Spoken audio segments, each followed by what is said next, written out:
drop his load. Mr. Stanley, there you sit. What do you say? I wish some asshole in that nurse's hothouse would turn down that goddamn music. I never heard such a driving record in my whole life. Yes. Would you mind switching off the damn noise? Yes, Mr. McMurphy? Yes, what? Yes, I would not. Music is considered therapy. What in the hell is therapeutic about Lawrence Well? Please don't lean on the glass. It makes me think. Of course, mother. Don't forget, Mr. McMurphy. No gambling for money. We're just playing for cigarettes.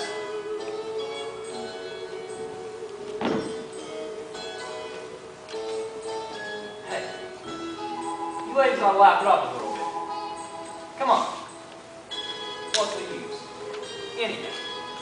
What you said back there. You got a good idea. Maybe we ought to sweeten the game a bit. What do you say?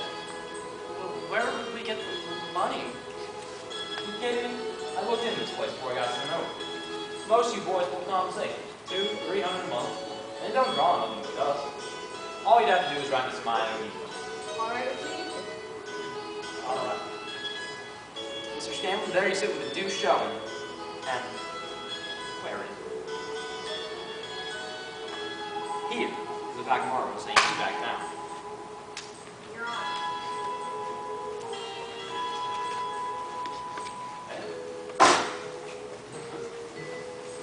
Mr. Stanley?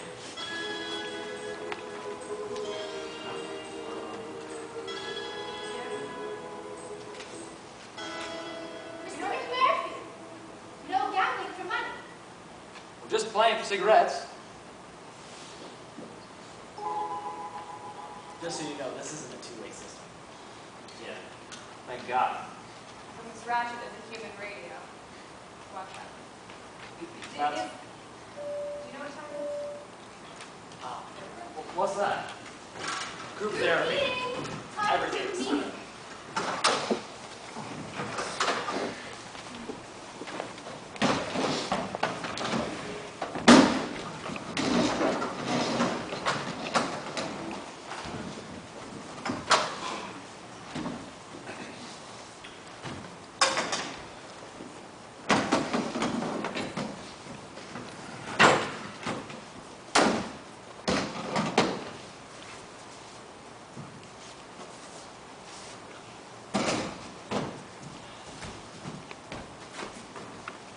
Mr. McMurphy, would you like to join us? Sir. Now, when would like to begin? I guess I ought to talk about this. It was on account of my mother. Every time she comes to visit, it makes me feel just awful. Your mother loves you, Billy. Billy, darling. Billy, baby. I know, that's the thing. I'm such a disappointment to her, but she won't admit it. I tell her, Mama, I'm not right in the head. I can't even talk straight, but she just doesn't notice. And pretty soon I just want to kill myself. So I try. Is it possible that you may be trying to punish her? Sure, it's possible. Nurse Ratchet, can we talk about somebody else? Very well, Billy, but you really ought to face it. Now, at the close of last Friday's meeting, we were discussing Mr. Harding's young wife, the fact that she is extremely well endowed in the bosom. Does anyone care to touch upon this further? Touch upon what exactly? The subject. Oh, excuse me, I thought you meant her.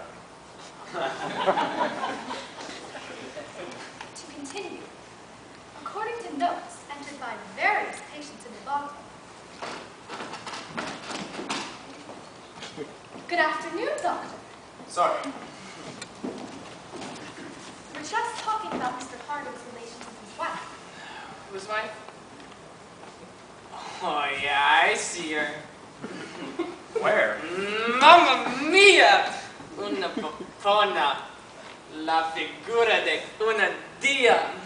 God, I wouldn't give for that man's eyes. McMurphy.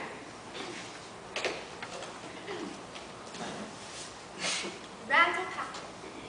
Committed by the state for diagnosis and possible treatment. 35 years old, never married, with history of drunkenness, assault and battery, disturbing the peace, repeated acts of gambling, one arrest for a rape. Statutory. With a child of 15. She said she was 17, Doc. I believe she was plenty well. Court doctor's examination of the Doc, child. believe me, she was so well, I had to take the padlock off the pants. Our new admission doctor. Oh, it seems you've no previous history. Any time spent in other institutions? Well, including state and county court. Mental institutions. No, Doc, this is my first trip. But believe me, I am crazy. Here, let me show you. Where is it? There. Repeated outbreaks of passion would suggest possible diagnosis of psychopath. You see, the way the other doctor explained it was I strapped through too much. Or rather, how did he say it? I am overzealous in my sexual relations. You ever had that problem, Doc? No, Mr. McMurphy, I'll admit I haven't. I mean, I get the part about fighting, but have you ever heard of a man getting too much poozle? I am interested in the statement. Don't overlook the possibility that this man might be feigning psychosis to escape the drudgery of the work farm. Well, Mr. McMurphy, what about that? Do I look like a sane man to you? Doctor, perhaps you ought to advise Mr. McMurphy on the protocol of his meeting. Yes. One of our first rules is that all patients remain seated. Certainly, Doc. You see, we operate on the principle of therapeutic community. The which? Therapeutic community. That means that this ward is society in miniature. Since society decides who is sane and who isn't, you must measure up. Our goal here is a completely democratic ward, governed by the patients, helping to restore you to the outside. The important thing is to let nothing fester inside you. Talk, discuss, confess. If you hear another patient say something of significance, write it down in the logbook for all to see. You know what this procedure is called? Squealing? Group therapy. Help yourselves and your friends probe the secrets of the subconscious. Bring all those old gills out into the open. What gills, Doc? You have them, or you wouldn't be here. Yeah, I think I'm starting to catch on. Excellent. Like, this dream I had the other night. I think you could explain it for me. It was like it was me, but it wasn't me. It was somebody like me. He looked like me. I think it was my pop. Yeah, that's who it was. It was my pop, because he had a big iron bolt through his jawbone, just like my pop used to have. See? Your father had an iron bolt through his jawbone? Sure, you and Frank can see. How fascinating. I don't believe I've ever heard of a similar case. Doctor. in which- Perhaps Mr. McMurphy might invest by example. Now, according to notes entered by various patients in the logbook, Mr. Harding has been heard to say that he's given a feeling of uneasiness when walking with his wife on the street because of the manner in which other men stared at him. He has further said, quote, She damn well gives them reason to stare, unquote. yes. He has also been heard to say that, that his wife's ample bosom gives him a feeling of inferiority. So why did the married Rob such good knockers to begin with? Maybe he has a mother fixation. I'll bet he was never weaned. That's not so. I wanted a womanly woman.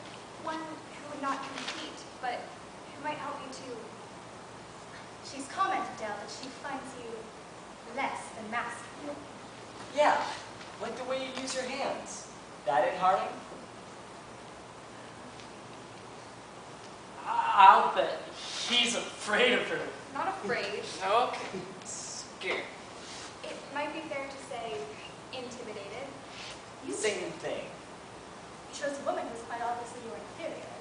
Don't you find significance in that? Well, yes, of course, I theorized, but it seemed to me, sexually at least, Yeah, always said she was such a good lay.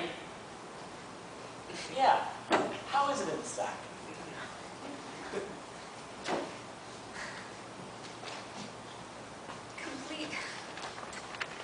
Complete psychic impotence. Damn, why do I always cry? Say, Harding, wouldn't it be a lot easier to come and admit you're a homo? Mr. McMurray, Leave the guy alone. sit down. Listen, buddy, you don't have to take this crap. Doctor, I suggest we close the meeting. Oh? Close it until discipline improves.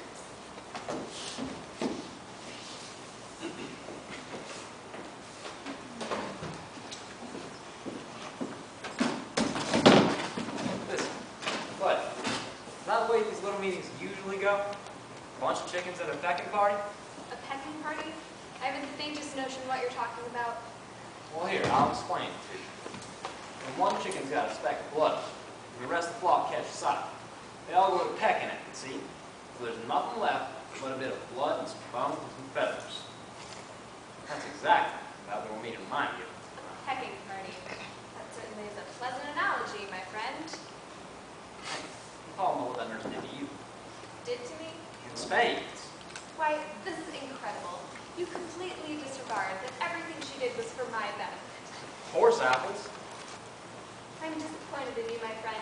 I judged you were more intelligent, but it's evident I made a mistake. To hell with you.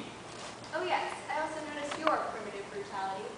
Psychopaths with definite sadistic tendencies, probably motivated by unreasonable ego.